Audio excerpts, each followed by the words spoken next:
আসসালামু আলাইকুম। আসলে আজকে কথা বলবো ফেনীর যানজট নিয়ে। যে কারণে ফেনীতে এত যানজট হয়। আসলে ফেনীতে প্রধান যে কারণটার কারণে যানজট হয়, দেখেন রাস্তার পাশে যেভাবে ফুটপাতে দোকান বসানো হয়েছে, যেভাবে অবৈধভাবে পার্কিং করা হয়েছে, আসলে এসব কারণে ফেনীতে এরকম যানজট। আমি মনে করি না, কালকে আমি মহিফাল থেকে টাঙ্গট মডেল স্কুল আসা পর্যন্ত প্রায় 1 ঘন্টার মতো সময় লেগে গেছে একটা অটোরিকশা করে। কিন্তু আসলে এই ফেনী প্রশাসনের কাছে খুবই জোরালো দাবি, আপনারা অতি দ্রুত এই যানজট নিরসনের একটু কাজ করবেন, যাতে অবৈধভাবে কোনো দখলদার এখন না করতে পারে, অবৈধভাবে পার্কিং না করতে পারে, অবৈধভাবে কোনো ফুটপাতে কোনো দোকান ফাট না বসাতে পারে।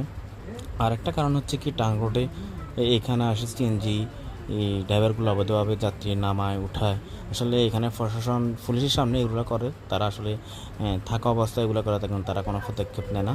আসলে এটা মাননীয় জেলা প্রশাসক মহোদয় এবং পুলিশ সুপার মহোদয় যদি ট্রাফিক বিভাগ যদি এটা নিজে একদম কাজ না করে, তাহলে এটা আসলে ঠিক হবে না। তার পাশাপাশি আমরা সাধারণ মানুষজন